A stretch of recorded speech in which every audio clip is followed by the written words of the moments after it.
Bună ziua, mă numesc Coancea Arian și mă aflu în grădina bunicilor mei, în județul Gorj. Astăzi aș vrea să vorbesc despre nuc, un arbore protejat prin lege care se află în spatele meu. Acest nuc este răspândit în toată zona temperată și mediteraneană. Nucul este un arbore viguros care poate ajunge până la 30 de metri înălțime. Are scoarța netedă, crengi puternice și coroană bogată. Dăunitorii nucului sunt omida păroasă și afidele.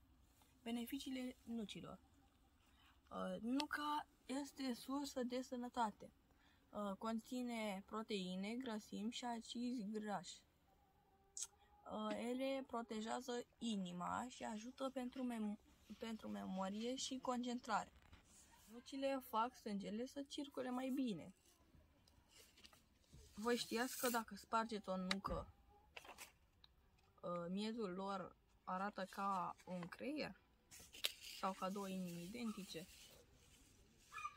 Nucile conțin minerale precum fier, fosfor, potasiu, magneziu și iod, iar mai conțin vitamine A, B, C, E. Nucile au fost folosite în industria vopselurilor și pot fi folosite pentru facerea de prăjituri, ulei de nucă și vin de nucă. Nucile mai pot fi consumate proaspete sau uscate.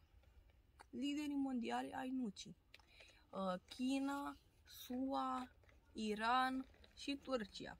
Aceste țări produc cei mai mulți nuci. Lemnul de nuc este folosit pentru